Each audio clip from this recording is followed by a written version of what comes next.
Peter, we got to get out of here at Mayor 5:50. Panko, we're on. Good evening, everyone. Welcome to the July 21st Committee of the Whole meeting. I'm your chair this evening, Peter McKenna. We'll start with the land acknowledgement. On July 21st, we acknowledge that this sacred land in which Smith Falls is now located has been the site of human activity for over 10,000 years and is rich in Indigenous history. This land is the ancestral and unceded territory of the Algonquin Anishinaabe Nation. We're grateful to the Algonquin ancestors who cared for the land and water in order that we might meet here today. We're also grateful to the Algonquin people for their contribution in the making of the Rideau Canal, which runs through Smith Falls. We're mindful of broken covenants and the need to reconcile with all our relations. Together, may we care for this land and each other, drawing on the strength of our mutual history of nation building through peace and friendship, being mindful of generations to come. Call the meeting to order at 5:01. On the agenda, it's been suggested that we remove one of the in-camera items, 9.2, which I believe was the acquisition or disposition of land. With that change, and I'll see if there's any others. Seeing none, I'll seek a motion that the July 21st, 2025 Committee of the Whole meeting be approved as amended. Moved by Councillor Brennan, second by Councillor Miller. All in favor? It's carried. Any disclosure of monetary pecuniary interest? Seeing none. And again, a motion to approve the minutes of the June 23rd and the July 7th committee meeting of the whole be approved as circulated. Moved by Councillor Robinson, second by Councillor Miller. Any errors or omissions in those minutes? Seeing none, all in favor? They've been carried. We have no delegations, and I'll ask our CEO if we have any directors' reports. Thank you, Mr. Chair. We have one verbal report this evening coming from Mr. Grenke.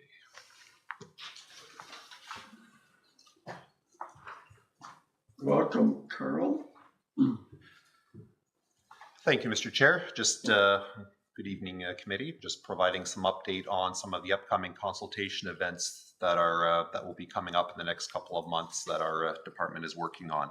So, firstly, with respect to the climate, on climate action, our staff are working with the Climate Protection Working Group and have and are organizing a couple of events coming up. One is a focus group meeting on August 16th, and another one is a visioning session on August 19th, both to be held in the evening on council chambers. And we're looking to pick up where we left off with some of the engagement events that we've been holding over the last, or the community survey that we've done over the last year or so, and sort of work on sort of building up the initiatives that we're looking to promote through and develop through the climate action plan, and sort of identifying the data and the impact of those actions. So the focus group is going to look at the key question: what actions or ideas do we think will help our community respond effectively to climate change, envisioning looking much further in the future at a net zero. So on heritage, work continues on the Heritage Conservation District plan. So our consultants at Stantec are working on a draft, and we're looking at holding an open house session for that in late September. On the official plan, our staff and consultants at Dillon are also working on a draft of the OP. As council can appreciate, it's a significant document that covers a very wide range of topics, but we're very close to being able to release a draft for public review and feedback, and we're looking at holding an open house on that on September 10th. So we'll have a draft plan which will include policies and mapping out a few weeks in advance of that, so the public has an opportunity to have a look and tell us what they think, and if we're on the right track. So this open house, of course, will precede further work that council will do. So all of these events are going to be advertised and through our usual channels, and I'm giving council a heads up that this is going to be we'll start seeing some notices and a little bit of promotional items for all of these. Very much. Any questions on those important open houses? I don't think there's anything more important than climate change and our official plan update. So I hope the public and council is able to attend. Thank you. And Thank you. heritage. Oh, and heritage, of course. Well, I have my own priorities. Heritage is in the top 3, but not the top 2. All right. No other verbal reports, and we will go in camera briefly to talk about an identifiable individual or committee appointment. And I have a recommended motion the Council of the Corporation of the Town of Smith Falls as provided in section 239 of the Municipal Act as amended, moving into closed section at 506 to discuss personal matter about an identifiable individual. Moved by Councillor Robinson, seconded by Councillor McGuire. All in favor? That's carried, and I believe this to be brief.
Back on.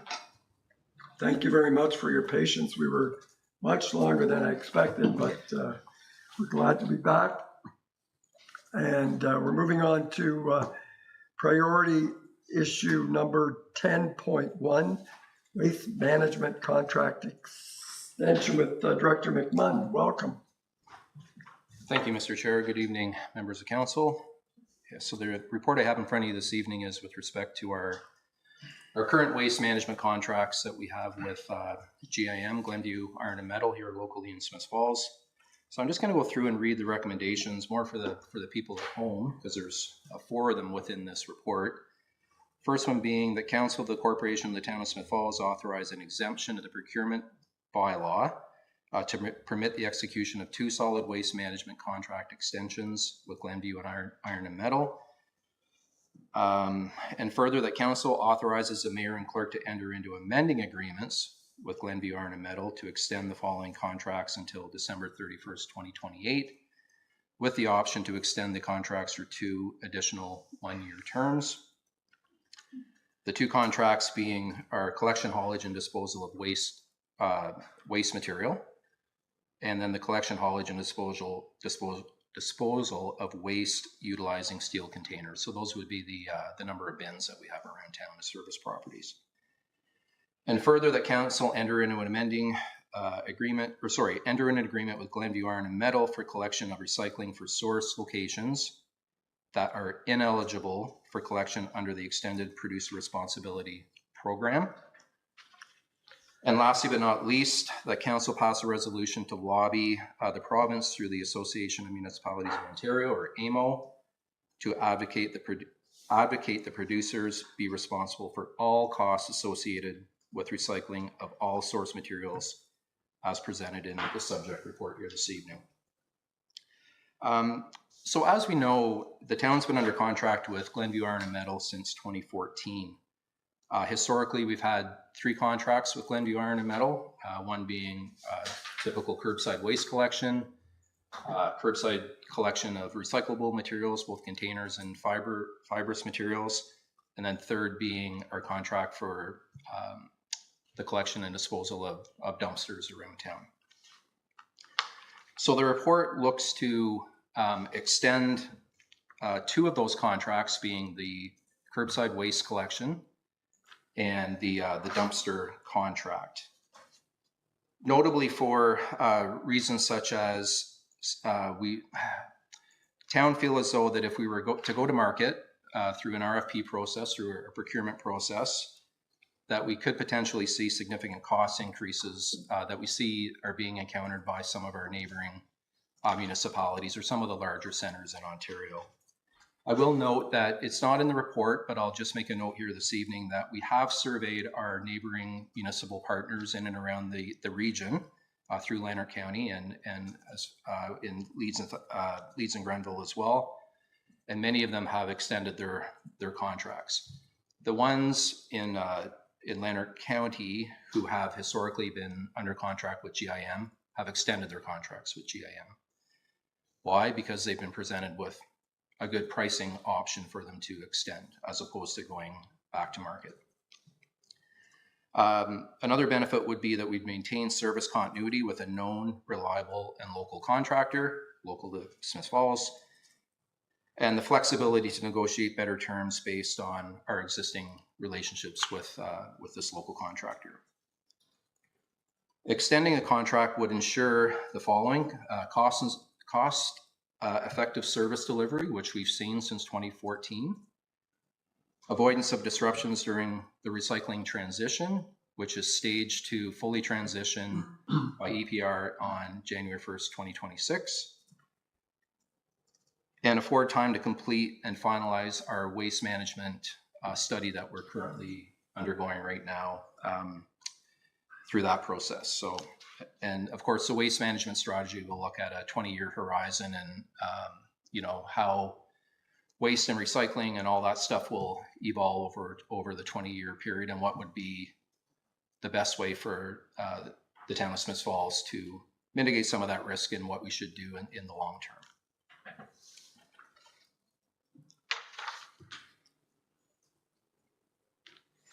So as I noted, the town did transition on January 1st, 2023 to,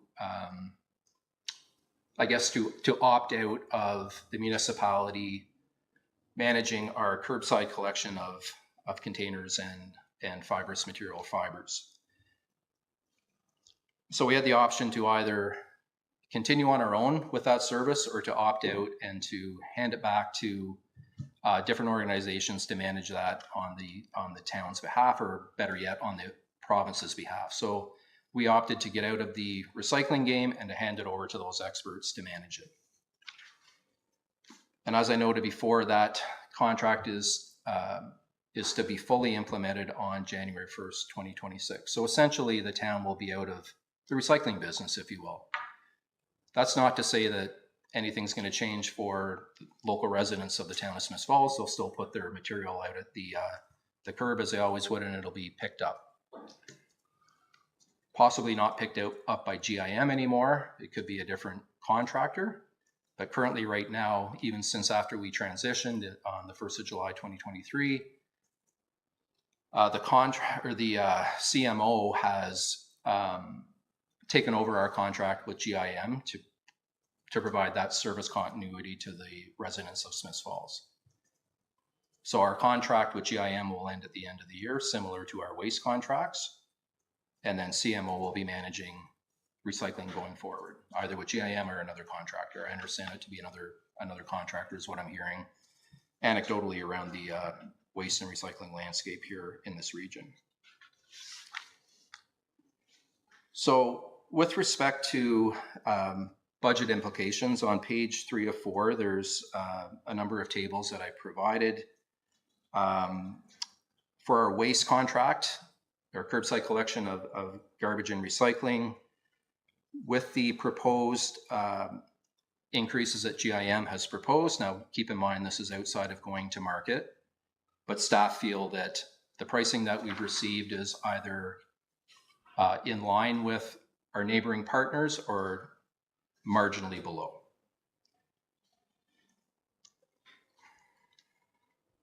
So we have a process currently with GIM where we pay a per stop price, right? So every time they stop along the route to pick up garbage, we pay a certain amount. In 2025, it's $5.17 per stop. Under this new proposal, we'd be looking in 2026 to going to $6.39 per stop. And that would be per stop over a monthly invoicing period. And the total costs, so sorry, there's collection costs and disposal costs. So currently right now in 2025, we pay $128.48 per metric ton to dispose of our waste at Moose Creek landfill site. GIM's proposing that cost be increased to $138 per metric ton. Some of that has to do with just typical inflationary costs, as we know, with everything from fuel to staffing charges, et cetera, to them recognizing a 14% tipping fee increase at Moose Creek landfill site as well. So under this new proposal in 2026, based on what we're kind of looking at in terms of where we believe our tonnage will fall for 2025 and using those same numbers going forward, we're looking at just a little bit north of $86,000 increase to our waste service for picking up bagged garbage at the curb. Notably, it was estimated in 2025 that our tonnage should be in and around 2,400 metric tons, to put it into perspective. So moving on to the next contract being the dumpster contract. In 2025, again, we're paying $128.48 per metric ton. That would look to increase to $138 a metric ton, similar to our curbside contract. And that represents a 7.4% increase, or based on the number of stops we have, which are around 220. The dumpster stops. I'm not entirely sure how many dumpsters we have around town, to be quite honest. I'd have to check back with staff on that, but it equates to a little bit north of a $5,000 increase on an annual basis, going from $128.48 per metric ton to $138. Then on page 4 of 4 at the top, you'll see, so we'll talk a little bit about the transitioning to producer responsibility for recycling and what that means for some of our commercial properties around town. So historically, Smith Falls has picked up from commercial properties in the downtown core, not from all of them, but those that are challenged with geography on their property, where they don't physically have room, nor do their adjacent neighbors have room for dumpsters or bins in the rear of their properties to support either garbage or recycling. So that's what we mean by the commercial properties around town. And there's a few more that are along our collection route that are challenged with those same challenges as the downtown is as well. And some of those properties, you know, they produce garbage and they produce recycling very, very similar to what a residential property would be putting out on a weekly basis. So we've historically collected from those properties as well. So the staff are looking at, or my department are looking at continuing that relationship to pick up from those commercial properties through town. Only for the sole reason that the producers of recycling product won't be picking up from those locations anymore. So it kind of begs the question, what do these properties do with the recycling? We certainly don't want to see it ending up in landfills, i.e. putting out with their garbage. That doesn't make a whole lot of sense. So we're looking at, give me a second here. I just want to get familiar with this here. Yeah, so on a weekly basis, we're looking at we estimate about 0.5 metric ton per week of recycling product. And that equates to about 26 metric tons on an annual basis. So it's not a huge quantity. Yeah, so there's 220 stop locations. They're proposing a flat fee of $64,200 for 220 stops.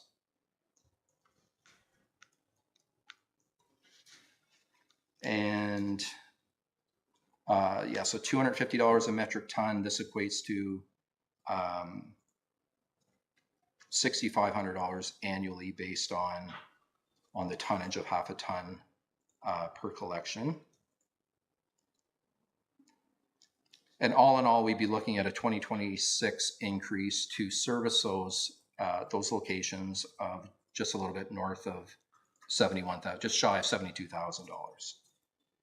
So this would equate to $27.25 per month per property that we would be, the municipality would be incurring those costs.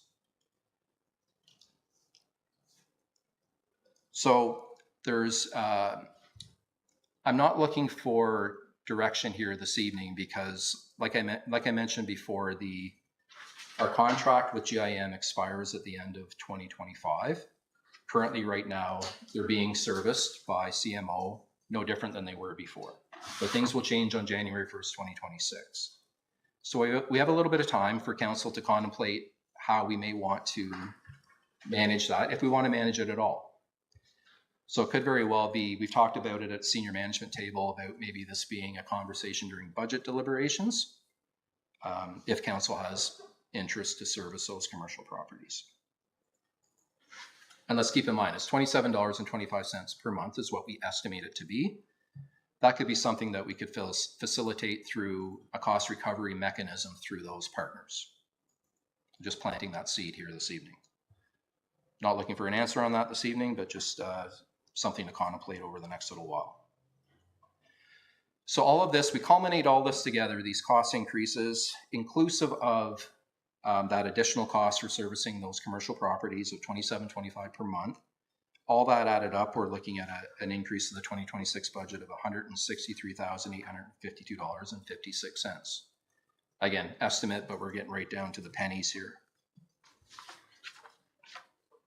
This would represent a total increase over and above the 2025 budget of $20 or 20%, sorry, 20.63%.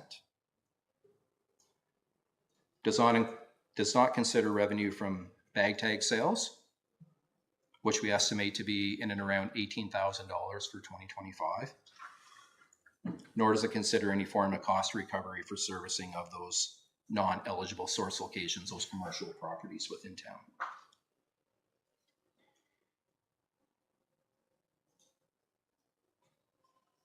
So assuming full cost recovery for servicing non-eligible source locations, so those 220 properties around town, as well as bag tag revenue estimated at $18,000 for 2026, we could reduce that percentage increase down to somewhere in and around between 9 and 10%.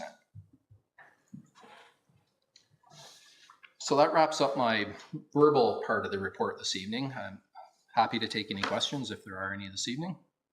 Thank you, Director McMahon. I'll just turn to my colleagues and see if Councilor McGuire. What's the most recent municipal competition for waste management that's happened in the area? Most recent, like a procurement process? Yeah, like if I'm not fully understanding the sole source option versus just putting it out there and seeing what comes in. So I'm wondering what, as a neighboring municipality done this, that it's come in at the same numbers or?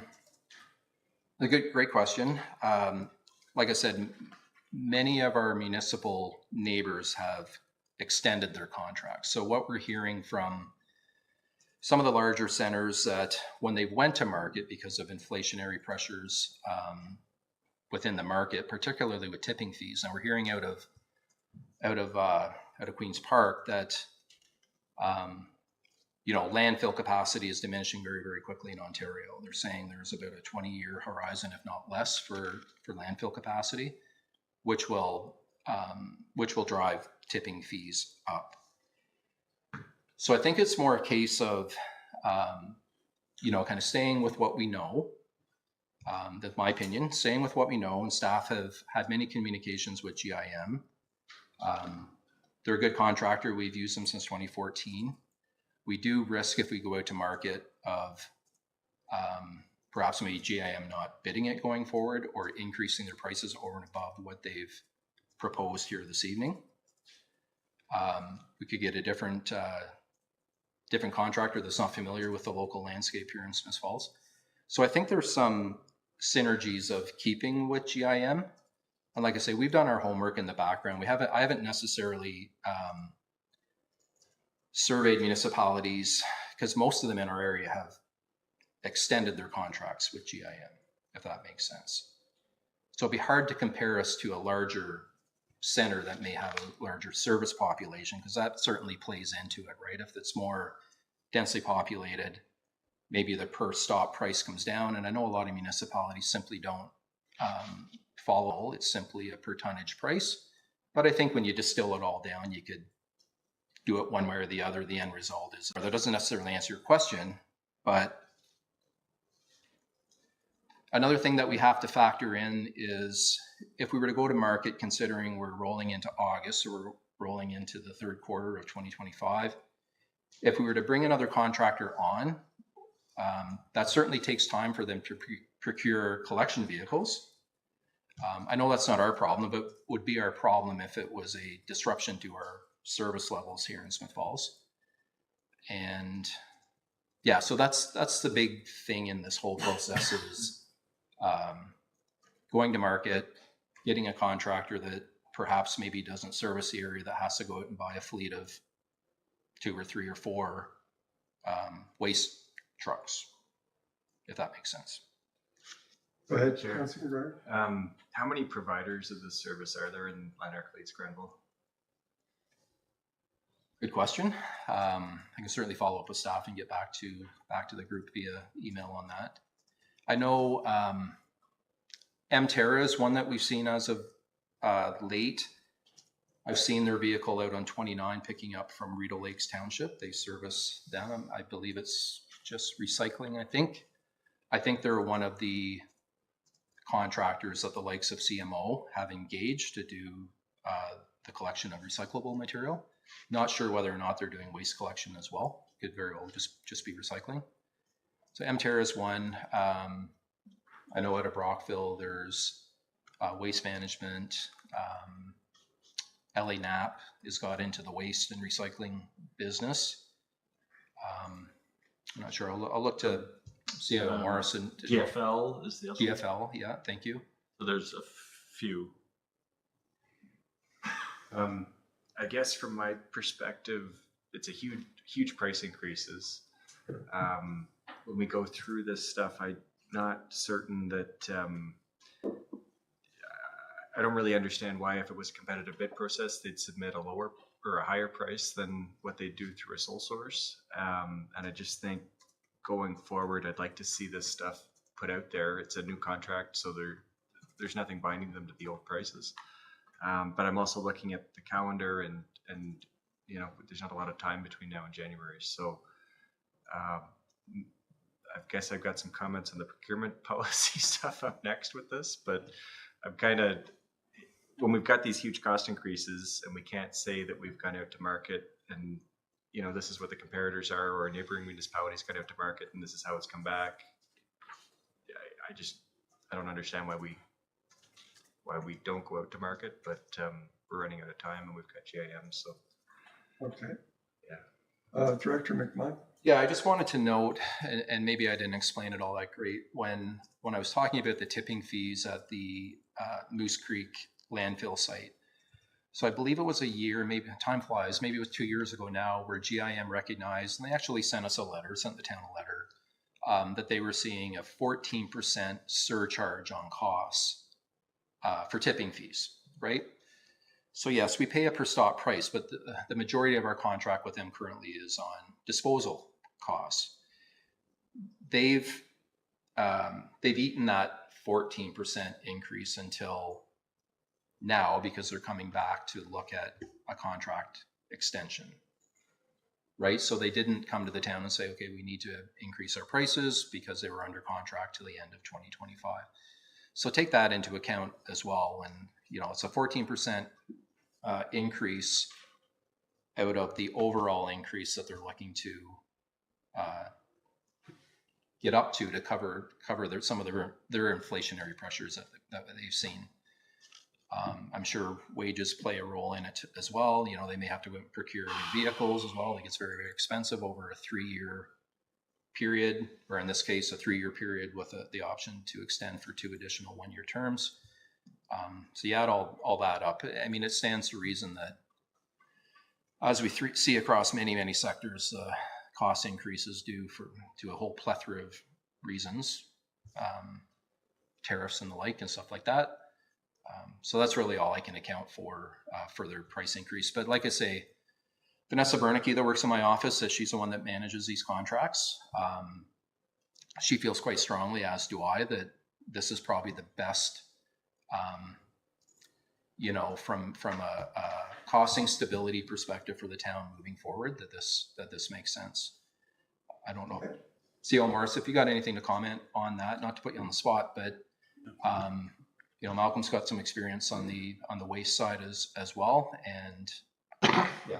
Okay. C.L. Morris, do you want to add anything? Yeah, a couple things. So we know from our comparison with our neighbors in this part of Eastern Ontario that the proposal from GIM is competitive locally, or I would say regionally. Councillor Maguire raises a good point about recently tendered pricing. So we could go back and have a look at some of those markers to see if it's on track. But I think we're comfortable that GIM is they provide good service and they're probably one of the lowest cost operators that I've seen in my time in municipal government. So we believe that it's a good deal, but if council wanted us to get some more data to triangulate that conclusion, we'd be happy to do that, of course. I think the broader issue tonight is that we need to take a more holistic look at waste management, and we're doing that through the waste management study to kind of get a handle on how are we handling. So we spend a lot of money picking up refuse, but we only get $18,000 in revenue from bag tags, and that's because the tag only applies to the third bag. So I think, we need to have a policy discussion about should it be full user pay. With landfill space becoming scarce and the price of that product going up, I think it's a good time for us to look at waste as more of a utility, quite frankly, and look for some cost recovery on the waste management program. So that's one thing, and once the waste study comes back, we can have that conversation. The bigger issue, I think, is the is the producer responsibility regime in Ontario. The producers seem to have lobbied the province quite effectively. So what we're seeing is a dilution of the legislation, the blue box legislation, and it creates natural inefficiencies. And we're seeing that. For instance, if you could have one contractor doing waste and recycling, there are synergies for that contractor. Now we've broken it up and compartmentalized it, so everyone's charging more. So what we're seeing is a product, quite frankly, of not particularly good provincial legislation. So, and that shows up in the fact that they call it away from home recyclables. So the business on the commercial business on the first floor generates a blue box full of material. It's the same material that the residential unit on the second floor created, but the producers aren't responsible for it. That's bad policy, quite frankly. It's the same product. It's the same Pepsi can, regardless of who it comes from. So we have made a recommendation to lobby. AMO has done that on July 7th. The president of AMO sent this letter to the Minister of Environment, Conservation and Parks saying this is an inefficient system. This, quite frankly, puts us back 30 years. We will be sending 2 trucks down the same street to collect blue box materials. That makes no sense whatsoever. So from a climate change point of view, that's retrograde, quite frankly. So I'm passionate about this because it's moving in the wrong direction, and we're seeing the cost implications in the contracted services that we need to pay for. So from that stump speech I just gave you, I would say, let's do some more research on pricing. Let's lobby the government to come up with a better producer pay regime. And let's do a holistic waste study so we can look at the whole waste stream and have a broader conversation. Thank you. I had Mayor Panko, then Councillor Brennan.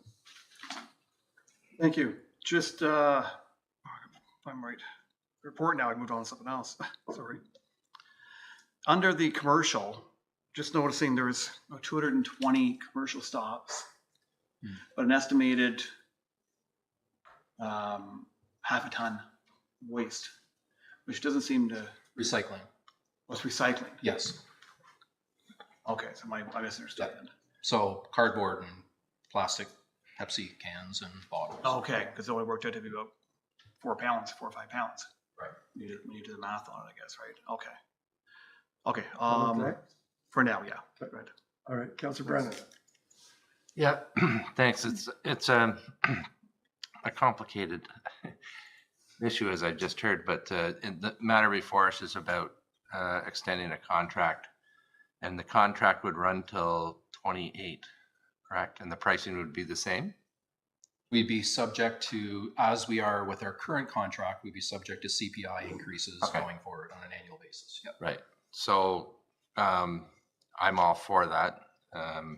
And the service piece is important, and I think we do receive good service. And people expect their streets to be plowed and their garbage to be picked up, and it is. So I'm happy if you want to get prices from or comparators of other municipalities that have put it out to tender, but I'm comfortable with Glenview Iron Metal. And the other piece is the extended producer responsibility program. So what you're asking is just to extend GIM doing that until, you said January it's going to end. So then the CMO or whatever is going to take over. Is that right? And then yeah, so it'll be out of our hands entirely. So through the chair, so CMO is already taken over the town's contract for recycling pickup at the curb. Okay. Right. So they've assumed our contract, that part of our contract with GIM. Right. So that'll continue until January 1st. At such time, is my understanding, it's a different contractor than GIM. Right. To do that. So to CO Malcolm's point, we'll have 2 different parties servicing locally here in Smiths Falls. So the other, like the bylaw that we have before us is to enter a contract with GIM that source location is ineligible. Okay, so that's give me an example of an ineligible location. Well, it could be any of the businesses in the downtown core, or, you know, property or business owners on Main Street or Russell, or So just so I understand this, so that the cost overrun was, I don't know, 168, I think you said. And then you said we can go down to 9% increase if we got user fees from those people. So it's less than, it put it Yes. down by less than half. Okay. Okay, I'm getting it now. The other question I had is Moose Creek. I mean, that's over a 2-hour drive, right? yeah, through the chair, north of Cornwall. That's the closest landfill there is to us. Carp is closed. What's the other one in Ottawa? Trail road. Yeah. Yeah. I guess that's just services Ottawa then. The Trail Road. I believe so. Okay. So that would add a lot of cost to them. Anyway, I'm and the broader conversation we're going to have, but it's going to be quite the conversation if we're going to start talking about user fees for garbage. So, like I said, people pay their taxes. They want their streets plowed, and they want their garbage picked up. And that's what your property tax is supposed to be for. So we'll talk about that later. But I'm happy with the extending these contracts with GIM for now. Yep. Through the chair, if I could, so it's a good point when we're talking about, you know, going out and soliciting information from other municipalities, perhaps not right adjacent to us, right, or not even in Lanark County. So we talk about, you know, the transporting material to Moose Creek 2 hours away. Yeah. So the way that this contract's written is that we pay a per stop price and then we pay tipping fees. That's all inclusive of transport of that waste to the landfill site. So it'd be a little bit difficult if we're trying to compare apples to apples, because it might not exist. We could be comparing an apple to an orange, in so much that another municipality could have a landfill much closer, and those transportation costs are not same or similar to what we recognize here in Smiths Falls. So I just wanted to note that the, you know, the quote unquote statistics, if you will, that we come back with could be somewhat skewed and not necessarily representative of what information we're trying to garner in the first place. Thank you. Councillor Quinn? Thank you. I think most of my questions have been answered, but I'm quite content staying with GIM. I think they've done a great job for us, and they're local. They support our community, so I think we're well off staying with them. And if we do have to think down the road about some user fees, I know in my own household, very seldom do we have a full bag of garbage every week. Very seldom. But I know someone else, same number of people live in their house, and it's quite easy for them to have 3 bags of garbage. So, you know, it's getting people trained not to be creating all the garbage that they have. And I'll tell you, right in my business, in the hair end, the salon business, like, we get beautiful boxes of hair color. They're lovely. What do we need them for?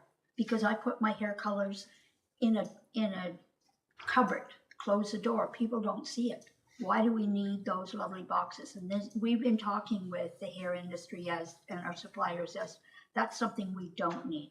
Now, some of them have come on board, and we now have some suppliers that, instead of having just a small container of, say, perm solutions or neutralizers or something, they're now putting them in a bigger container that we can use what we need, tighten it up tightly, and so we're not using as much product, or we're still using product, we're not using the containers. And I think that's what we've got to start to do, is get people thinking about, we don't need all this packaging.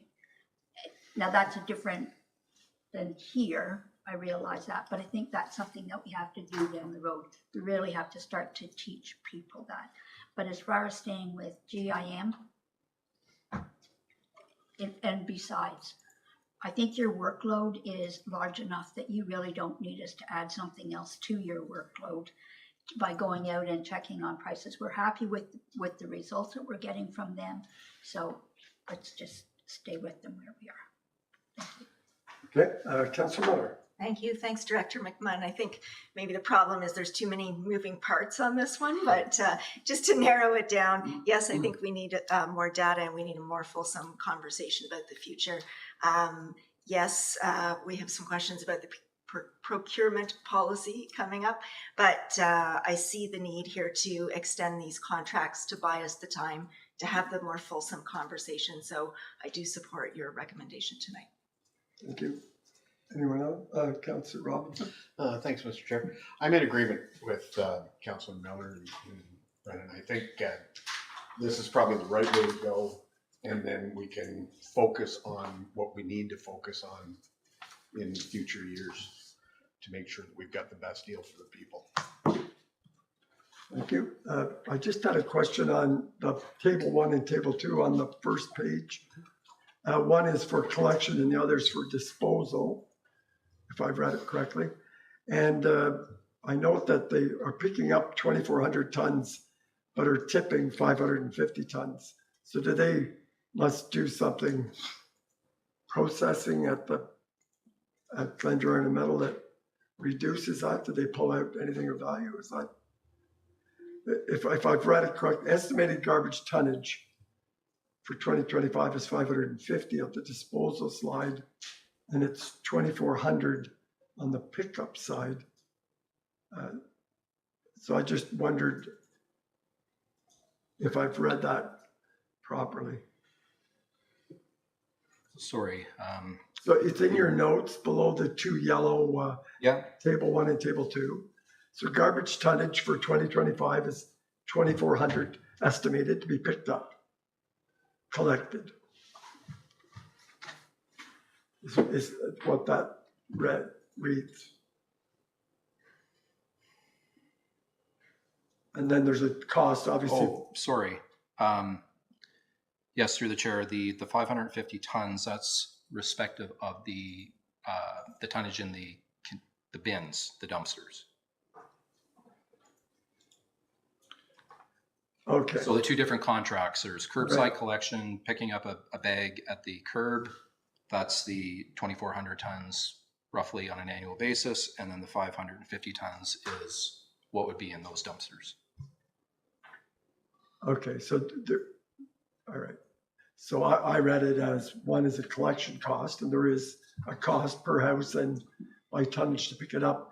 And then there's a separate tipping fee as well, but that's not, it's all in the collection fee.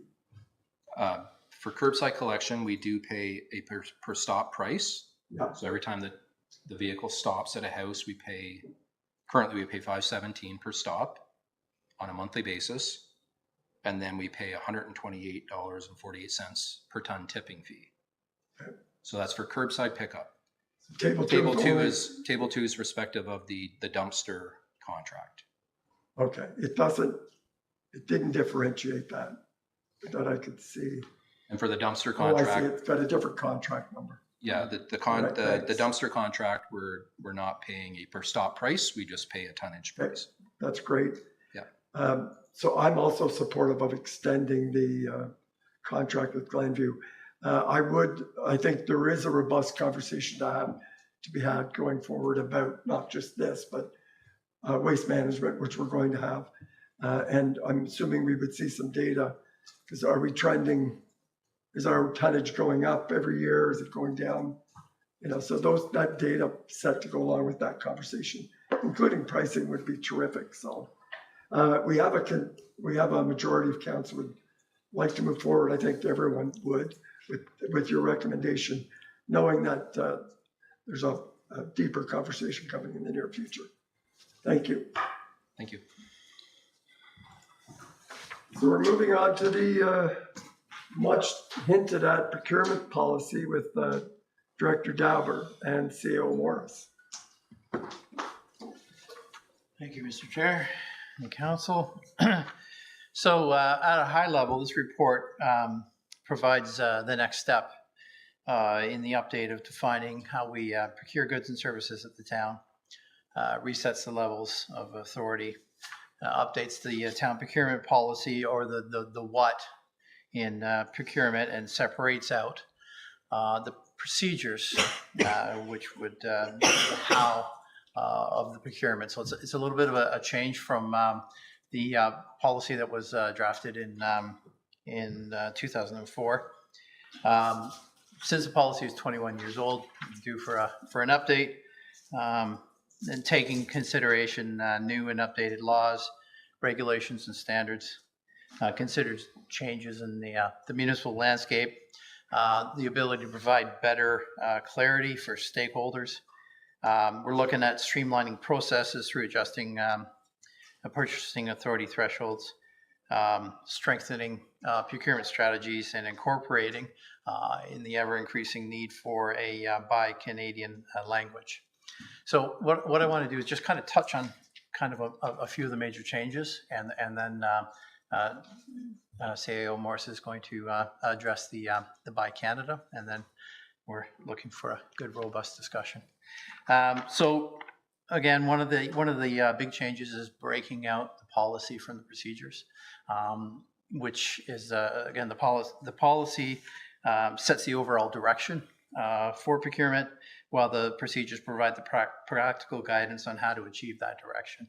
And a number of municipalities have been kind of breaking those two pieces out, finding there can be a trip up when everyday procedures are put into the policy, and then staff have to come back and have the policy updated just to update some of the procedures. So it's the breakout of those two to provide some efficiencies. Now, a few of the changes are on page 2 of 5 of the actual report itself. There's 3 tables here that does provide some updates. First table is the Procurement Strategy Authority, and this decides what's the procedure or what's the vehicle for procurement, and who decides what vehicle we're going to be using. So under the competitive process, under $130,000 would be the department head to decide, is it going to be an RFP, is it going to be a tender, or is it going to be an RFQ? Over 130,000, it would be the department head and treasurer jointly deciding on which vehicle to use. Now, in the non-competitive procurements, less than $10,000 would be the department head, and 10 to 100,000 would be the CAO and consultation with the department head, and that's outlined in Schedule A. 130,000, over 130,000 would be council, subject to the receipt of written justification, and the joint recommendation of the CAO and the department head. So we come back to council at that point. The competitive procurement strategies really define what's the value level of how we choose these methods of choosing the procurement process. Up to $10,000 would be non-applicable. That would be at the discretion of the department and the department head. 10 to 50,000, if it's informal, would be invitation. Competitive process could be 3 quotes, or it could be an invitation specifically to very industry-specific vendors. There is an option still built in there to have a competitive process or formal public process to in certain circumstances. Department heads might want to go out for that formal process. If there's a smaller budget and we're not exactly sure what process we need, then they might reach out with something more formal in the way of RFQ and RFP. I can give an example if council wishes later. Over 130,000 would be a public competition. Usually it would be an RFP or an RFQ. Sorry, I am using abbreviations again. Request for quotation is RFQ. Request for proposal is an RFP, and RFT is a tender or request for tender. My apologies. As far as the contract award goes, up to $10,000 would be the department head. No formal contract. There'd be a written confirmation, so that would be a PO. the big thing here, and we've hit that $10,000 mark 3 times. The old procurement process, it was up to the discretion of the department heads up to $2,000. So this is moving $2,000 up to $10,000. When we the 3 quotes was from $2,000 to $20,000, so now we're looking at $10,000 to $50,000 to be the 3 quote methodology. Unless those rare circumstances when somebody does something a little more formal, depending on the circumstance. And then anything over $20,000 was a formal process previously, so that would have been the request for proposal or tender. And now we've moved that up to $50,000 to $130,000. So with the $10,000, there's no formal contract. It could be a purchase order, or it could be a formal email to award. $10,000 to $130,000 would be a town contract unless otherwise approved by the CAO. And over $130,000 again would be the town contract unless otherwise approved by the CAO. So that's kind of, and I know I've kind of rushed through that. If there's any questions, I'd be happy to come back and provide more detail. I just don't want to get into necessarily providing detail that might not be necessary. So I'll turn it over to CAO Morris, and then we'll open it up for questions from council. Please, CAO Morris. Okay, so the Buy Canadian statement that council made back on March 3rd, you passed a resolution really encouraging the province and feds to remove any barriers to procuring domestically. That's underway. In fact, the first ministers, premiers are meeting today in Huntsville, and the prime minister's joining them tomorrow to talk about tariff and trade. So it's a very topical subject right now. So in the resolution, council didn't necessarily advocate for a Buy Canadian policy locally. We encouraged the residents of Smiths Falls to buy Canadian. But I think there was certainly an indication that you wanted to see that. So we've added it to the draft policy as an appendix. Doing so makes it a little bit easier to modify as perhaps trade agreements change or the relationship with our neighbor to the south changes. There's an opportunity to modify that section of the policy. But suffice it to say, trade policy is a fairly complex matter. Canada is party to somewhere north of 20, I think it's 23 trade agreements with various countries around the world.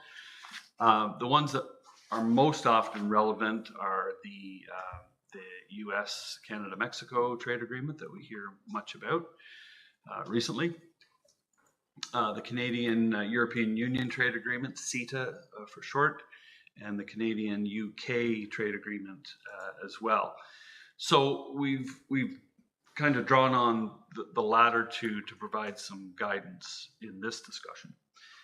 Interestingly, we're not subject to the Canada-US trade agreement as municipalities. So really there is no barrier to preventing a US supplier or provider from bidding or awarding. So I think it's important to know that. There's nothing in a municipality's way today from doing that. There are restrictions for the European and the UK one. And in the report, we've shown the threshold. So if it falls below $353,000, if you're purchasing a widget for $350,000, we are exempt from those trade agreement requirements. And in that same chart on page 4 of the report, on the far right column, the CFTA, that's the internal one, the Canadian one, it's 133,000. I'm expecting with the discussions going on in Huntsville that number may change. But so there is a measurable degree of latitude that municipalities have to choose and not be constrained by trade agreements. So I point that out because that's important when we look at strategies to mold our Buy Canadian strategy. So I've listed really 6 potential approaches. The first one is probably the most profound. That's simply excluding US suppliers. City of Toronto did it. Province of Ontario did it. I'm suggesting we not do that. Our purchasing power, I don't think, enables us to do that effectively, but it's available. We can limit contracts below the CETA thresholds to Canadian suppliers. We can give preference for Canadian suppliers that would make them more competitive with other suppliers, and so on. And so I won't go through them all. The other one that I'm recommending we have a look at is giving preference to Canadian value added. So there is language in the CFTA that allows a purchaser to give value added up to a certain percentage. You can set the percentage however you wish. So for instance, if someone employed people locally, you could give them points in the scoring of their proposal. If their delivery time was better than others, you can give them more points. If their delivery is better, that chances are they're more local than an Asian provider of that service or product. So there are ways of providing preference locally, and I think as long as we stay below the thresholds, it's quite legal for municipalities to do that. So all that said, we've drafted language which is probably bordering on a little bit procedural and somewhat policy. It is a draft. We're not looking for approval this evening, but we are looking for input from council on the strategies we've embedded, giving preference to Canadian suppliers, ranking them higher, and value added scoring in our purchasing decisions is what we think from a staff point of view is a good way to express that desire to buy Canadian. So again, this requires some legal review, so we'll need to bring it back in a more polished format, but we offer a draft this evening to get some ideas going on how aggressive you want to be in that regard. I would say one of the measures that's used elsewhere, the provincial government used it, was if you're looking at differentiating between a US supplier and a Canadian supplier, it's very difficult to draw a clear distinction between the two. And I'll use the best example is if you buy a backhoe. That backhoe is probably assembled somewhere in the United States, shipped here, and then they would add features, air conditioning or whatever. So much like the auto sector, it's very integrated.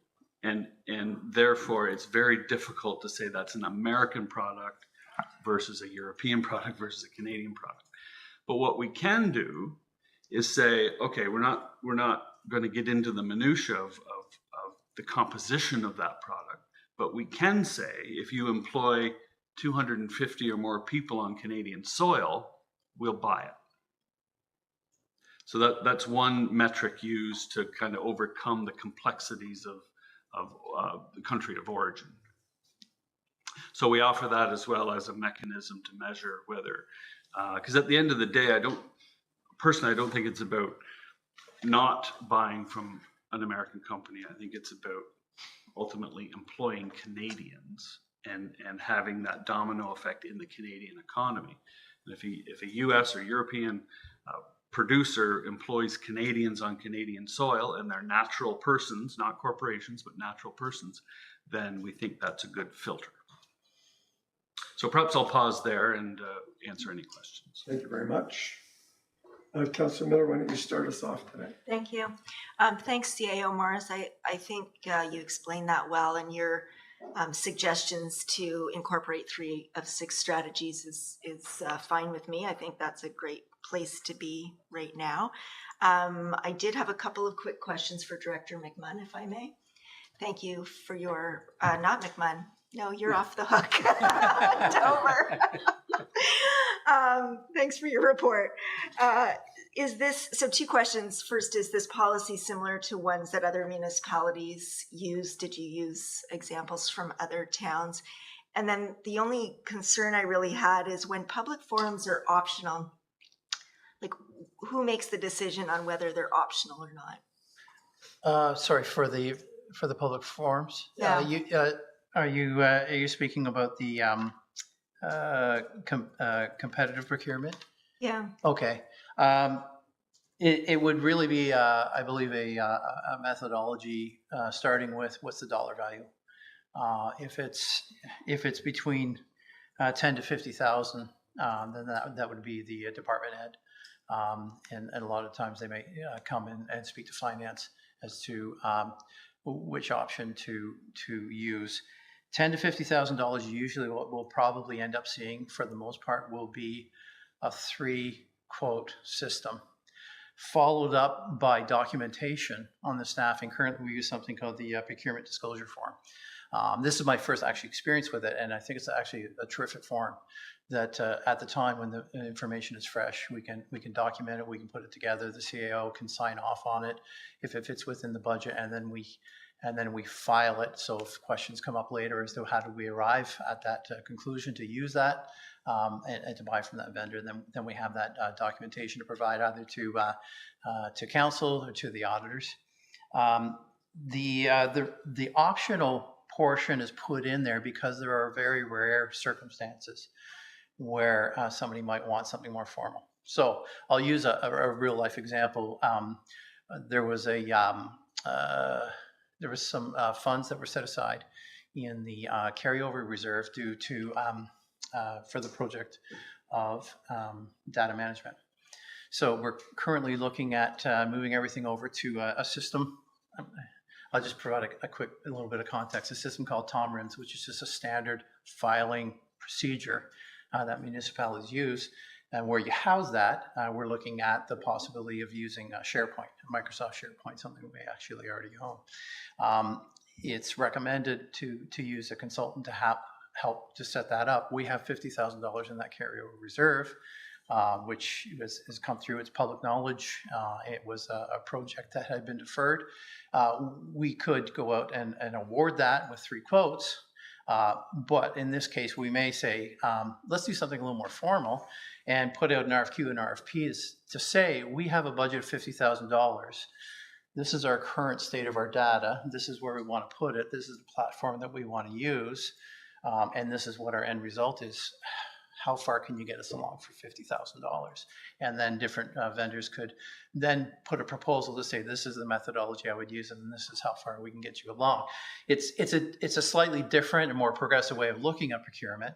And if you're not exactly sure of, maybe there might be a particular study you might want to use, and you're not sure about how to approach it, you've got that blank page syndrome where you don't kind of know where to start, then you might use a formal procurement process in that. And that would be up to the department head and in consultation with the finance department.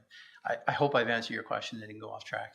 Yeah, no, and just a follow up to that then, because I can see the difference between policy and procedure in that example. And so will you document that procedure to keep our auditors happy and then they know where to find that material? And one thing, through the chair, one thing I did forget to mention earlier was the fact that we're in the middle of developing the procedure, a manual, and that's about 15 pages of official procedure with about 100 pages of backup.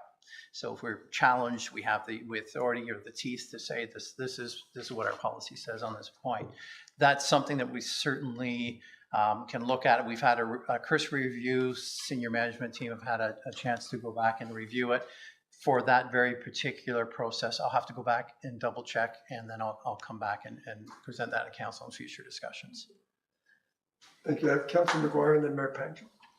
Thank you, Mr. Chair, and thank you, Director thank you, Director Dauber. When I look at the Buy Canadian stuff, I'm really not. I think it's one of those things that's overblown right now. If the U.S. is going to put tariffs in, it's going to raise their prices, and they're not going to be as competitive.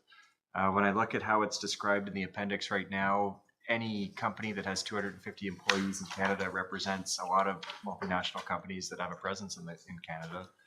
And there's a lot of things, there's a lot of places I'd rather buy from the States if it's affordable than a lot of other places in the world. So I don't want to get too caught up in that. I like that there's a small bonus because I know at my day job, there's been a time where a Canadian quote comes in a couple $1,000s above another one, and we have to pick the lowest because that's the way it is. And when it's small like that, I think it makes sense. But I don't want to be spending a 40-50% premium on the things we buy because of more of an ideology than an effective policy. What concerns me more with what's proposed tonight are the values that are associated with staff decision making, because the way I'm reading it, any decision under $130,000 is pretty much made by staff going forward. So contracts under that wouldn't come to council anymore.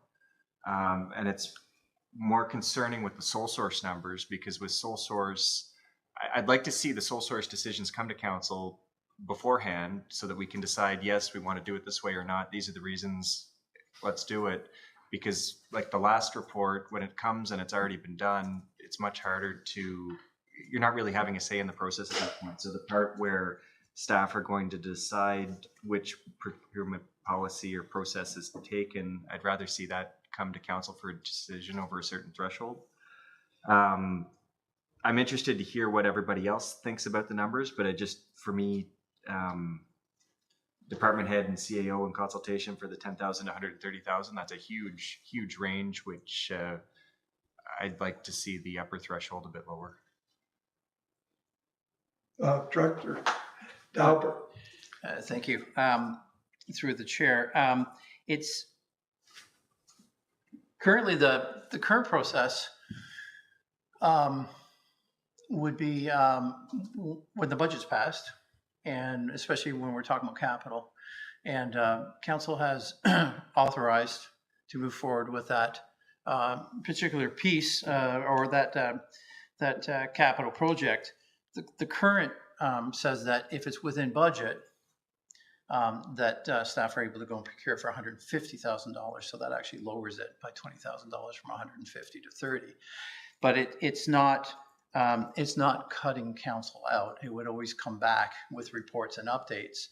But what this would say is that under 100, if it's under 130,000 or 130,000 under, it's within the budget. That staff will proceed with the procurement and come back to council with information. So a report for information. I believe, unless I'm misspeaking, as far as the sole source, there's the only sole source would be under $10,000. The $10,000 to $50,000 would be an informal process, and that would be a three quote system.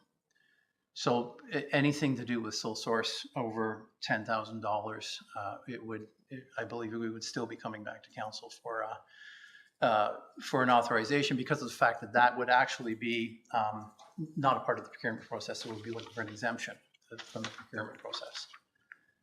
Does that help? Yeah, I think just if we're going to be giving exemptions to the procurement process, I'd rather it happen at the beginning of the process instead of at the end of the process, because it's already off. It's already gone at that point, right? When it comes to sorry, I'm losing my notes here. When it comes to the threshold numbers, also I'd like to see it tied maybe to a percentage of revenue, so it moves. Like if we say 0.5% of the tax base or 1/4 of the percentage of the tax base, because then these numbers, we're not going to have to be looking at them every 5 years or 10 years with inflation and have that change. Where if the tax base is kind of going up with inflation, then the procurement thresholds will always be relative to the cost of buying stuff. But I don't know if that's something that's done or if we can even do that. But through the chair, no, it's not done at all. And the auditors would have a real problem with that. They want to see solid figures. They want to see solid amounts. If you were to do rolling percentages, I'd have to double check to make sure. But my initial reaction is I think the auditors would certainly take contention with that. Last follow-up, we just went through a period of inflation. It seems to be more stable now. How often should we be looking at these numbers or reviewing the numbers, or how does the maintenance of this policy work going forward? CEO Morris, you want to comment? Yes, so thank you, Mr. Chair. So in the draft, it states a minimum every 5 years, the policy is to be reviewed. Yeah. And if I'm not mistaken, council can ask to have that brought forward anytime they want. Absolutely. Okay. Mayor Panko, and we'll come back to Councilor McGuire. if there's more. Thank you. I too agree. It's nice to have some buy Canadian strategies surrounding the procurement process, but also like Councilor McGuire, I don't want to be in a position where we're paying significantly more. And we know that, and your comment earlier about Microsoft SharePoint, I mean, there's a service that is American that we are tied to, and with probably no Canadian options in which to take advantage of. So there's a lot of things like that where we, as much as we may want to try to not utilize American services or goods, the options don't exist. But only question I guess relates to the thresholds. How the threshold process is the process is quite a bit. The numbers are quite a bit higher than what they were before for the most part. And just wondering how you arrived at those thresholds. Is it random? Is it similar to other? Is it on a based on the size of our municipality and budget and procurement, or is it things that were you following examples determined elsewhere? How do we reach these numbers? C.O. Morris. Yeah, so for this project, we brought in a procurement expert who's also a lawyer, and we sent her our existing policy and some of the challenges around administering it, especially with the low threshold. So she looked at it. She does this work as a living, and so she came back, and based on our budget and complexion of the organization, she recommended the thresholds that you see. So we had some discussion around that because, as the director just mentioned, it's lowering one of the thresholds from 150 to 130, and we questioned that. But it seems to make sense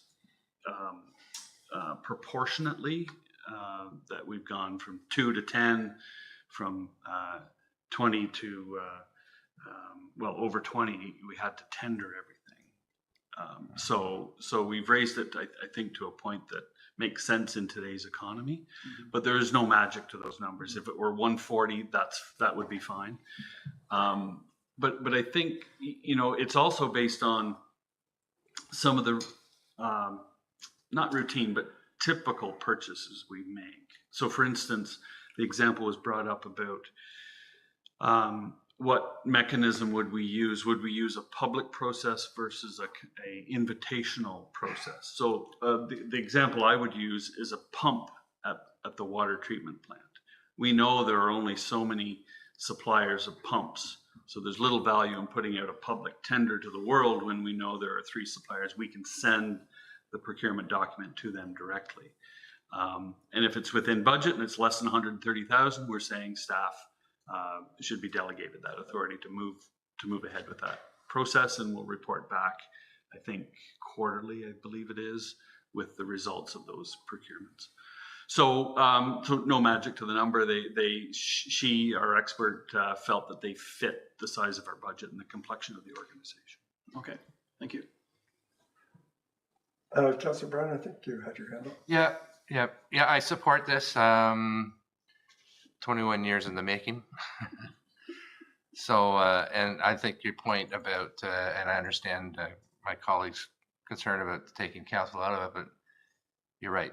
We approve a budget and we allocate the money. If it's over, for example, if we're in 50 to 100 and we go to a public competitive process, a tender, i.e., the tender's open, council members are here to watch the tender opening. It goes back to staff for recommendation. The recommendation comes back to council, like we did last week with the underground piping that we passed last week. So we're not out of it. This is just updating an out-of-date procurement strategy that I think will make it as more competitive and more streamlined and more efficient. So I support it. And on the Buy Canadian, I agree with the mayor and Councilor McGuire. We don't want to get heavy-handed. We do want to show support, and all things being equal, we should buy Canadian. And I like the point about if it's an American company that employs hundreds of Canadians, then basically they're supporting our economy as well. So, thank you. I'll jump in with a couple of. Does the I understand and support the levels, the thresholds, what happens at this threshold and this. Does the length of the contract, let's say it's a service contract, have an impact on the threshold, or how is that? So if it's a 10-year, although it's a low threshold, it could be $1 million at the end of the 10.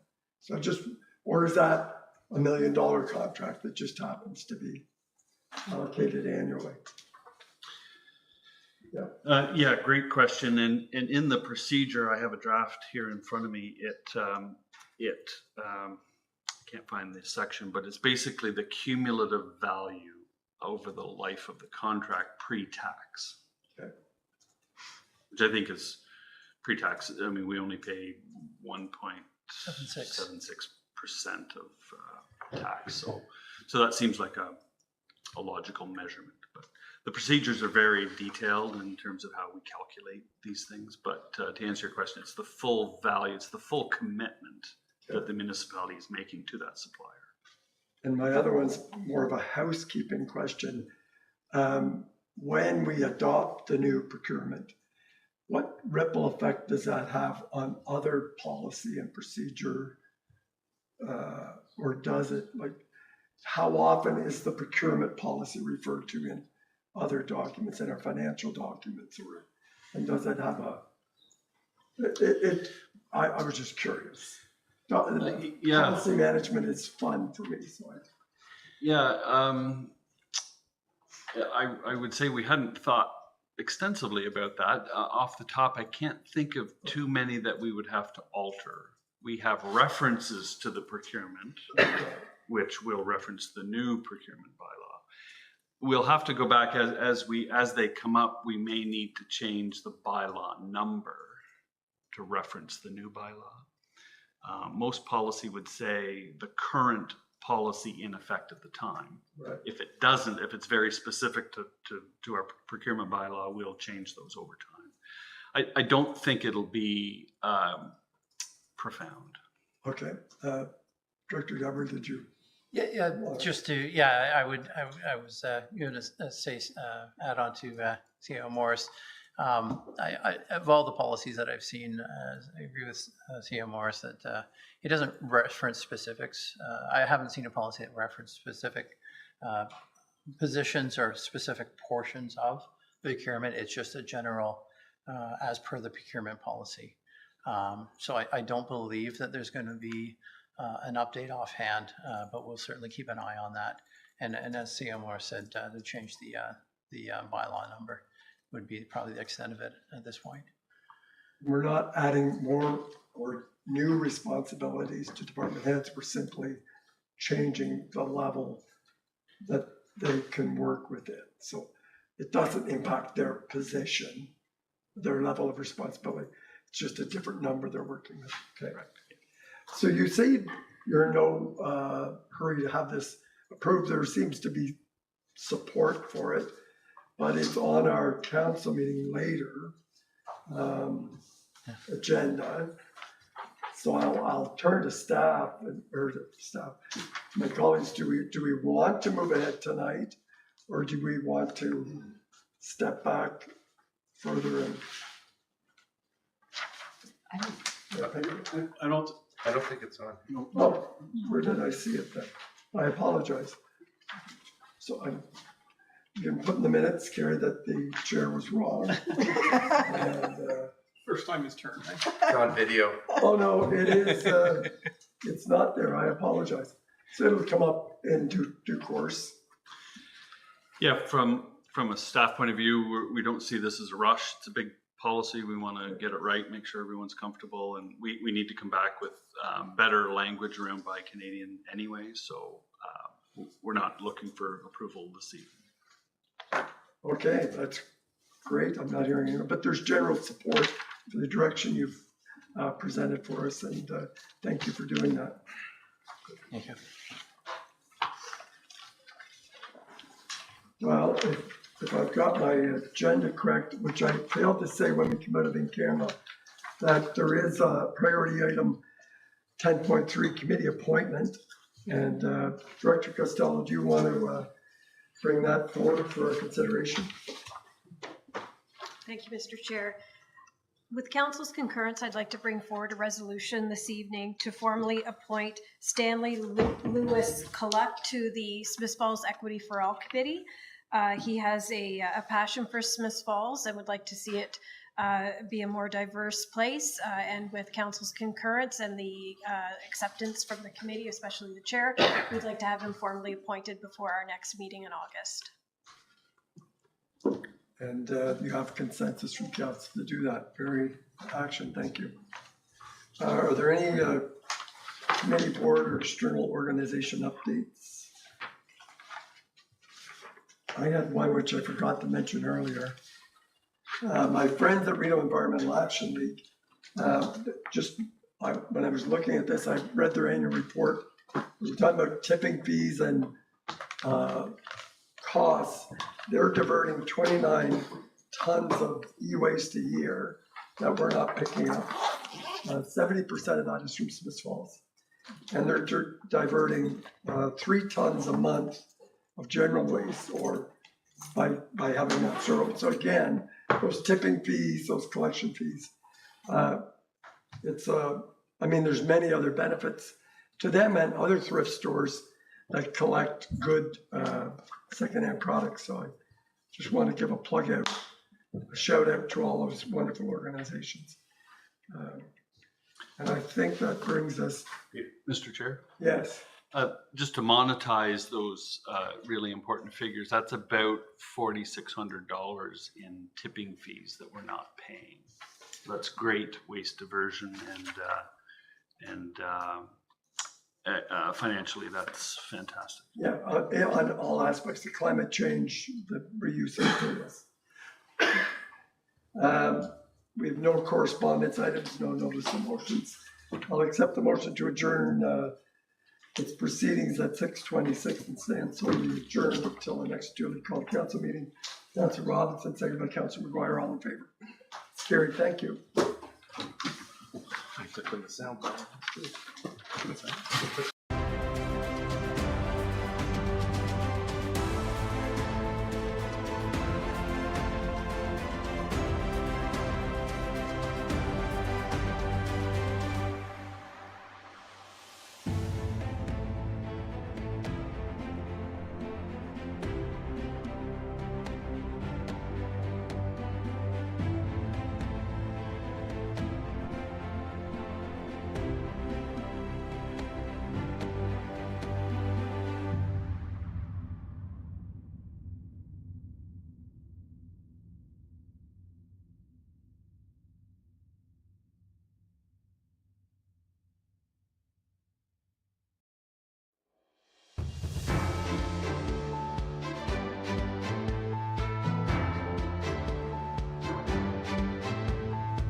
Welcome back to this meeting of Smith Falls Town Council from Monday, July 21st, 2025.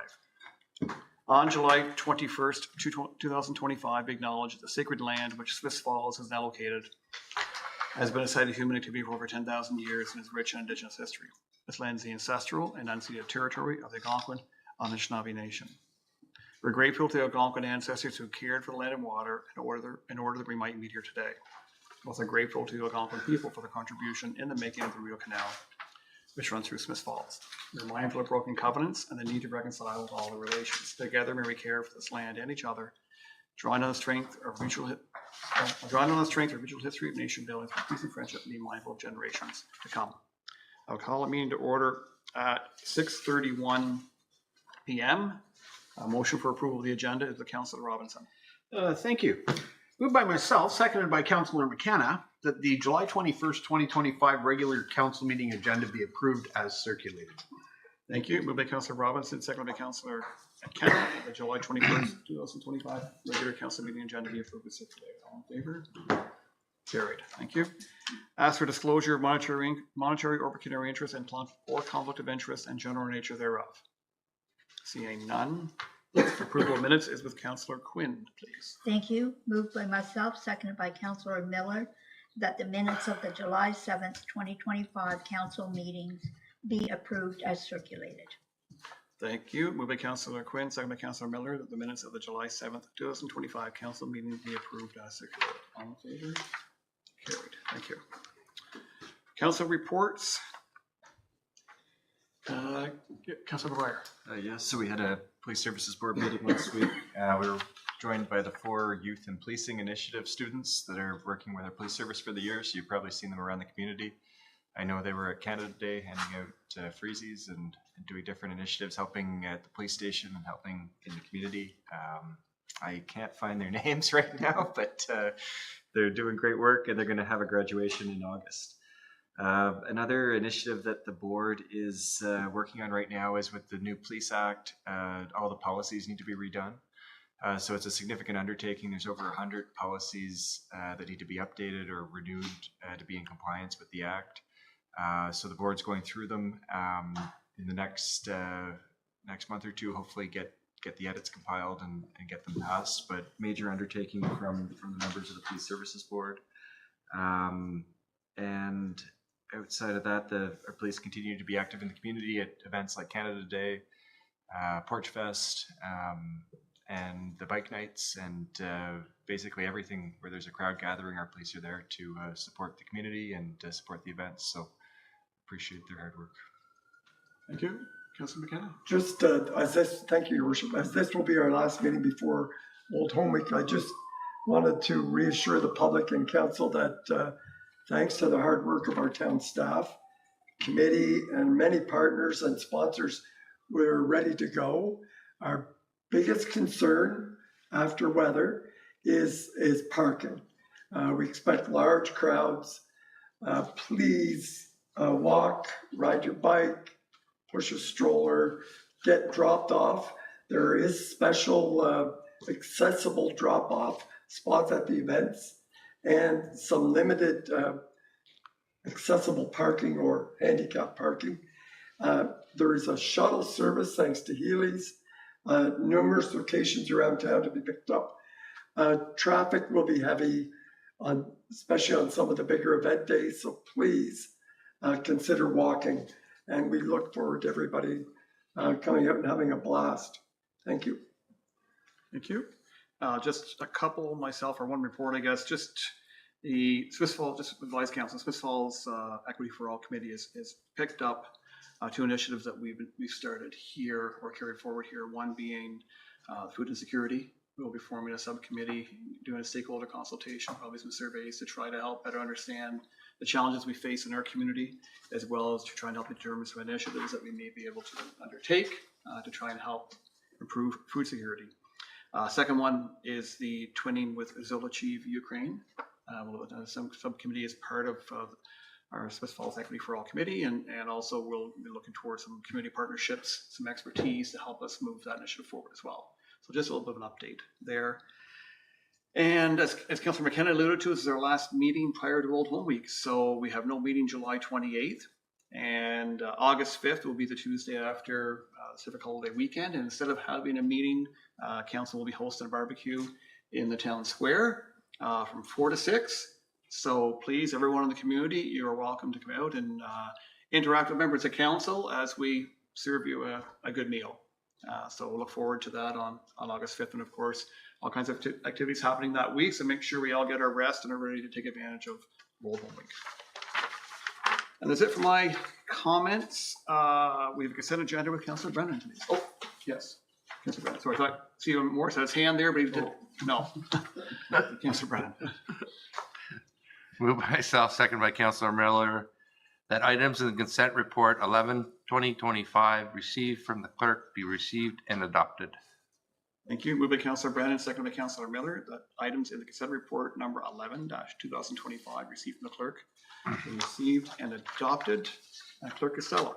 Thank you, Your Worship. Two resolutions this evening, the first being the 2025 Heritage Pedestal condition, and the second being the Municipal Accountability Act Bill 9 submission to the Legislative Assembly of Ontario. Thank you. Would anyone like to pull either item out for further discussion? Not, I call the question. Those in favor? Carried. Thank you. First motion is with Councillor McGuire. Your Worship, moved by myself and seconded by Councillor McKenna that the Council of the Corporation of the Town of Smith Falls lobby the province through the Association of Municipalities of Ontario to advocate that producers be responsible for all costs associated with recycling of all source materials as presented in Committee of the Whole Report 2025-65. Thank you. Discussion, please. So I'm not going to be able to get into this as eloquently as C.O. Morris did at the Committee of the Whole, but this came out of a good provincial policy that was trying to put the cost of recycling on the people that produce the materials. And I think a really good example would be all the flyers and papers that we get at the door, get delivered for free. We put them in our recycling box, and then as taxpayers, we have to pay to get rid of them. Since that policy was introduced, the province has been lobbied by the big corporations, and the provincial government has decided to restrict it, not include corporations, which is really taking away all of the economy of scale and ability to do it in one trip that made it cost effective. So that and other problems are going to be lobbied through the town to AMO, I guess, and maybe the province will listen to the municipalities over the companies making the waste. Thank you. Any further comments? It's moved by Councillor McGuire, seconded by Councillor McKenna. The Council of Corporation of the Town of Smith Falls lobby the province through the Association of Municipalities of Ontario, AMO, to advocate that producers be responsible for all costs associated with recycling of all source materials as presented in the Committee of the Whole Report 2025-065. All in favor? Carried. Thank you. Councillor McKenna, you have the next motion. Thank you. Moved by myself, seconded by Councillor McGuire, that the Council of the Corporation of the Town of Smith Falls appoint the following applicant to the following committee for the remainder of the 2022-2026 term of council, or until new appointments are made via resolution. For the Smith Falls Equity for All, we would like to appoint Stanley Lewis Kulak. Thank you. Discussion, Peter? Yeah, we're delighted that Mr. Kulak stepped forward to join what is a very dynamic and diverse committee already. And we had a glimpse of his background and your worship reviewed that file as well, and delighted to put his name forward. Thank you. Moved by Councillor McKenna, seconded by Councillor McGuire. The Council of the Corporation of the Town of Smith Falls appoint the following applicant to the following committee for the remainder of the 2022-2026 term of council, or until new appointments are made via resolution. Stanley Lewis Kolak. All in favor? That's carried. Thank you. And our bylaw is with Councillor Miller. Thank you. Moved by myself and seconded by Councillor Quinn that a bylaw to authorize an exemption to the procurement of goods and services bylaw 7850-2004 to permit the execution of a solid waste management contract extension with Glenview Iron and Metal and amend bylaw 10379-2022, being a bylaw to authorize execution of an extension agreement with Glenview Iron and Metal, respecting contract 14-PSG-009 and 14-PSG-009 2025-011 be received and read a first time and taken as read a second time. Thank you. It is moved by Councillor Miller and seconded by Councillor Quinn that a bylaw to authorize an exemption to the procurement of goods and services bylaws number 7850-2004 to permit the execution of a solid waste management contract extension with Glenview Iron and Metal and amend bylaw 10379-2022 being a bylaw to authorize execution of an extension agreement with Glenview Iron and Metal respecting contract 14-PSG-009 and 14-PSG-011 be received and read the first time and taken as read a second time. All in favor? Carried. Discussion, please, Councillor. Thank you. So this refers to two contract extensions, one for curbside waste and one for dumpsters. And so this one motion deals with both of those. And I just pass on thanks to Glenview Iron and Metal for their ongoing great service.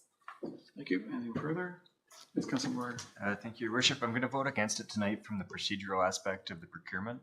The town's got a procurement policy that leans towards competitive procurement. When we look at the award of George Street this year, we had a low bidder come in from a contractor that hasn't done work, in my knowledge, in the town before, that got great value and got that to come in under budget. When it comes to this, we haven't been presented with any data to show that our number is below or at average of our neighbors. And there's no good reason of why we need to sole source it. There's no emergency that's creating this rush.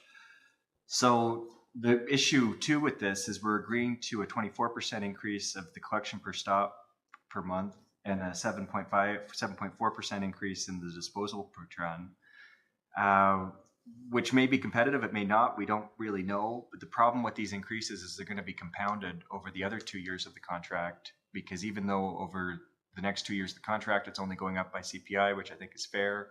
The increases that are significant right now will be compounded over those future increases. So all things considered, I think when we have an increase this big, we should be doing a competitive procurement. I don't really buy the reason that if we made it competitive, the price might be higher, because from our competitive procurements in the past and policy-wise, there's a reason why we use that tool. So I'm not in support of sole sourcing the contract tonight.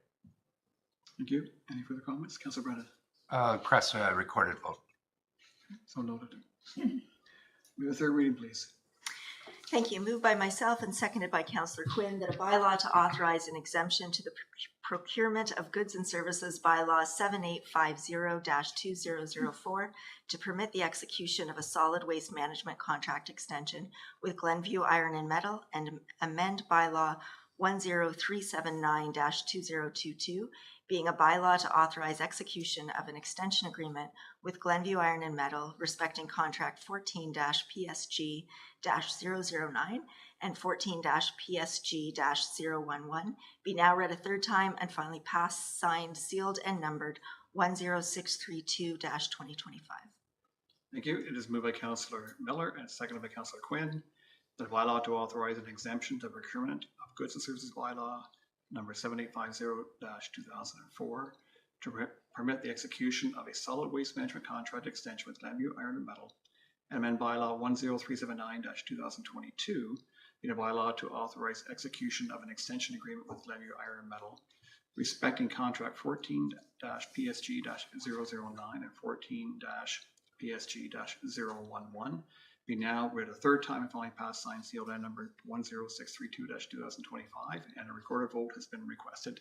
Clerk Costello. Thank you, Your Worship. If council members could respond with yay or nay regarding bylaw 10632-2025. Councillor Brennan? Yay. Councillor Quinn? Yay. Yay. Yay.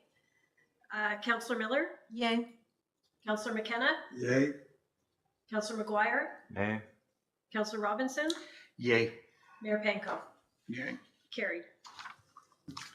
Thank you. And our final formal piece of business is with Councillor Brennan now. Thank you. Moved by myself, seconded by Councillor Robinson, that a bylaw to authorize an agreement with Glenview Iron and Metal for collection of recycling from source locations that are ineligible for collection under the Extended Producer Responsibility Program be received and read a first time and taken as read a second time. Thank you. Moved by Councillor Brennan, seconded by Councillor Robinson, that a bylaw to authorize and an agreement with Glenview Iron and Metal for collection and recycling from source locations that are ineligible for collection under the Extended Producer Responsibility Program, received for the first time and taken as read a second time. All in favor? Carried.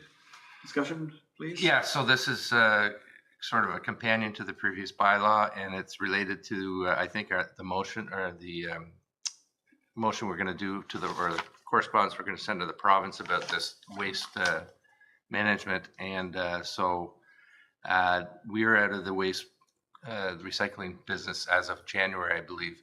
So this is going to extend our contract for the recycling with Glenview Iron and Metal for those and its businesses that are ineligible rather than residences. So we're going to pick up the tab for now, and then we're going to have a discussion at a later date about waste management. Thank you. Further comments? Councilor McGuire? For the same reason as the last one, I think that this should have been a competitive process. Thank you. Third reading, please. Okay, I'll request another recorded vote just because I can. Moved by myself, seconded by Councilor Robinson, that a bylaw to authorize an agreement with Glenview Iron and Metal for collection or recycling for source locations that are ineligible for collection under the Extended Producer Responsibility Program be now read a third time and finally passed, signed, sealed, and numbered 106/33/2025. Thank you. It is moved by Councilor Brennan and seconded by Councilor Robinson that a bylaw to authorize an agreement with Glenview Iron and Metal for collection and recycling from source locations that are ineligible for collection under the Extended Producer Responsibility Program be now read a third time and finally passed, signed, sealed, and numbered 10633-2025. And a recorded vote has been requested. Clerk Costello. Thank you, Your Worship. If council members could reply with yea or nay regarding bylaw 10633-2025. Councillor Brennan. Yay. Councillor Quinn. Yay. Councillor Miller. Yay. Councillor McKenna. Yay. Councillor McGuire. Nay. Councillor Robinson. Yay. Mayor Panko. Yay. Carried. Inquiries or announcements? Anybody have anything? Trivia. Councillor McKenna. On the last minute. So during Old Home Week, the Station Theatre is going to put on movies that are specific to Smiths Falls. They're going to run 3 times throughout the week at different time slots. Really encourage everyone to go out and see them. It's a free event. How many movies are going to be, I shouldn't say movies, how many shows or videos, movies are going to be shown during that screening? 3. 3. Yes, 3 is the correct answer. There may be a shorty that's 4 minutes long, but it's not confirmed yet. So Okay. the one that I really am looking forward to is Welcome to Smith Falls, which is an NFB film from, I think, the mid-70s. So, yeah, it'll be good to see. It's a delightful film, if I may. Yeah. That specific, most of it is about how this council, the council of the day and the municipality works. And there's some interaction with Montague Township discussion that are caught on film that is just wonderful. Yeah, Mayor Bode is in Freddie. charge. Yeah. So please go out to those, they're fun. Very good. Councilor McGuire. How does one find the schedule for Old Home Week in one place?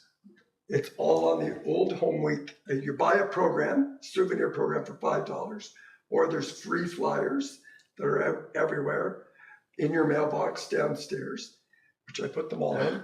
And the website is rich with information. Thanks for asking. Every event. Motion for adjournment is with. Thank you, Yes, Your Worship.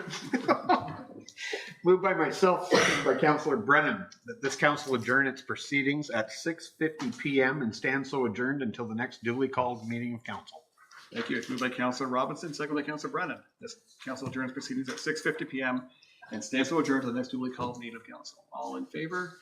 We're adjourned. Have a good night, everyone. Councilor Brennan, he asked me a minute